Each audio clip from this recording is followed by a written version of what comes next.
es nada nuevo que se esté viendo la necesidad de que El Salvador cuente con una política de Estado o que los gobiernos realmente generen políticas de Estado y que no se queden en políticas de gobierno. Sin embargo, no se ha logrado. Usted mismo decía, los políticos no han permitido o no le han dado respuesta a la población salvadoreña. Entonces, ¿qué queda por hacer? Si los políticos siguen en la misma tendencia, ¿qué es realmente la opción que tiene El Salvador? Y en ese sentido, ¿cuál sería el rol de la empresa privada para precisamente generar también ese escenario de consensos mínimos que permitan definirle al país una política de Estado?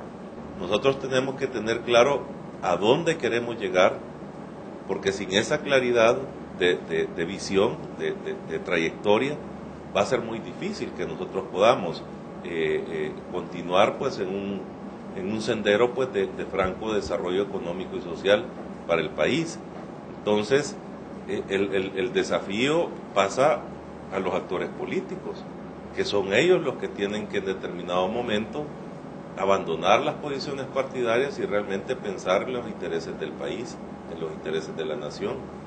Ahora, ciertamente en este momento el escenario, la mesa está servida para que esto todavía sea aún más difícil, ¿verdad?, con el tema electoral de por medio. En ese sentido, ahora que hablas del tema electoral, me gustaría daros la vuelta a la pregunta también para ver la posición de las gremiales ante esta situación. Es decir, hablabas de pensar en el bien del país. Yo creo que ahí la palabra estabilidad es algo que siempre está presente, ¿no? La idea de unos se hablaba de unos mínimos, ¿no?, de políticas de Estado, etcétera. No año tras año, pero elección tras elección, sobre todo en los momentos en los que por alguna razón se ha pensado en alguna etapa que podía haber un cambio de partido en el gobierno, y es la situación al fin y al cabo en la que estamos ahora mismo. Se está discutiendo esa posibilidad con los números en las encuestas.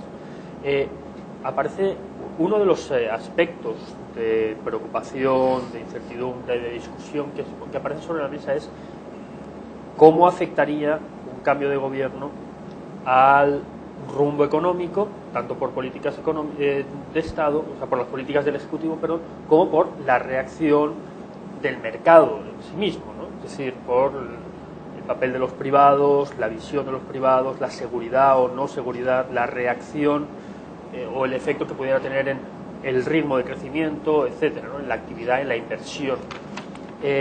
Más allá de qué pase en marzo del año que viene, que no lo sabemos, evidentemente, en el clima electoral que hay ahora mismo, ¿cómo sentís que eso está afectando a la labor de los privados, ¿no?, a la actividad privada?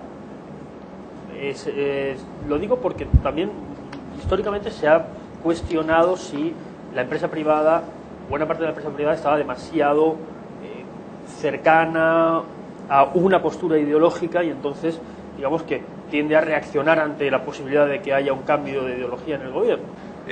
Para nosotros la parte de la certidumbre, de las reglas claras, de la confianza, de la seguridad, son fundamentales para la inversión y para la actividad en general económica del país. Y definitivamente que el tema político introduce ese elemento de incertidumbre que puede y que afecta en una forma negativa todo el clima de inversión y de generación de empleo en el país. La verdad es que acá nosotros, por supuesto que abrazamos y respetamos lo que y apoyamos el esquema democrático de un país, y nosotros como sector privado vamos a trabajar con el gobierno que el pueblo salvadoreño elija, independientemente sea cual sea. Ahora, aquí la situación de fondo es que en el caso, por ejemplo, del Partido Arena, el sector privado viene trabajando durante muchos años, ¿verdad?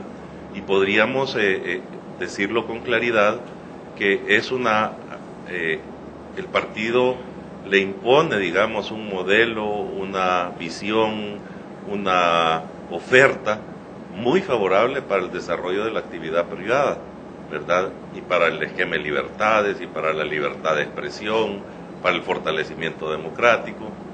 En el caso del FMLN, lo que pasa es que para nosotros es difícil entender la posición del partido, porque nos genera a nosotros muchísimas dudas, no solo, digamos, por lo que en este momento está ocurriendo, sino que por las actitudes que el Frente, las acciones que el Frente en el pasado ha realizado, ¿verdad? Eso a nosotros nos marca una serie de dudas, de incertidumbres, que hacen difícil, digamos, el poder conectar, digamos, con una oferta de parte del otro partido político grande, ¿verdad? Por ejemplo, hoy en este momento tenemos un candidato del Frente que está con un lenguaje, ¿verdad? Pero que, por ejemplo, un lenguaje muy, podríamos decirlo, como muy mesurado en sus posiciones, ¿verdad? Sin embargo, también vemos con alguna reserva y con alguna desconfianza que cuando a él se le aborden temas, por ejemplo, de sus relaciones con Venezuela, de sus relaciones con Cuba, en temas como por ejemplo el de la FARC, ¿verdad? En temas, por ejemplo, ahorita le ha agarrado de decir que sus enemigos son los medios de comunicación y que él va a imponer una cosa que es bastante extraña de alguien que ha vivido del periodismo durante tanto año, ¿verdad?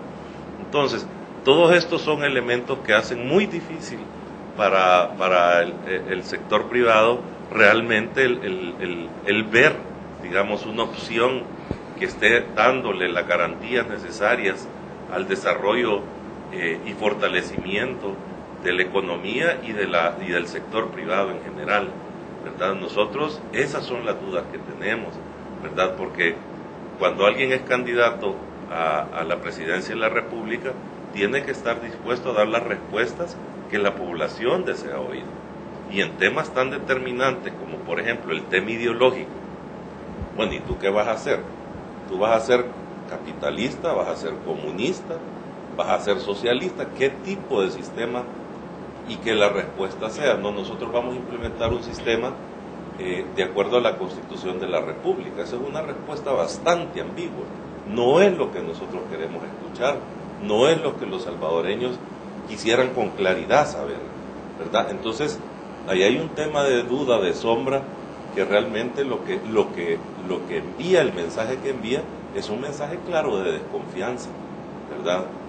No entendemos por qué razón en temas como, por ejemplo, la libertad de expresión, él se está expresando de esa manera, ¿verdad? Pareciera ser que hay alguna influencia de otra parte en esas posiciones. Cuando dices de otra parte... por no decirlo de Venezuela, pues, ¿verdad? Por tener el ejemplo más cercano que tenemos, por no decir el ataque que Ortega en este momento está teniendo contra la prensa, ¿verdad? Que claramente lo ha dicho.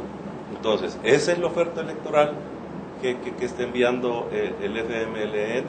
Eso es lo que vamos a ver en el futuro, ¿verdad? Vamos a ver cierres de fábrica. Entonces, si Mauricio Funes, el candidato, no le da respuesta claras y contundentes a todas estas preguntas que la prensa está esperando escuchar, y que la posición de él es no, sobre esos temas yo no quiero hablar, entonces ¿en qué estamos? Pues, o sea, la verdad es que genera más dudas que otra cosa. Y en temas, por ejemplo, como su discurso inicial, él planteó un Estado fuerte, un Estado intervencionista, ¿verdad? Y eso genera dudas también para el sector privado. Quiero aclarar también que nosotros todavía no nos hemos reunido con él, porque esto es importante decirlo. Nada más estas reacciones se las estamos dando, ¿verdad? En base a lo que se ha recogido, a lo que él ha dicho en los medios de comunicación, a sus entrevistas, a sus discursos, pero con él no nos hemos reunido. Muy probablemente algunas de las dudas que tengamos, si es que tenemos alguna reunión con él, pudieran ser aclaradas. ¿La NEP institucionalmente estaría interesada en esta reunión? Por supuesto, si nosotros lo hemos hecho en el pasado, en esta oportunidad tendríamos que hacerlo también.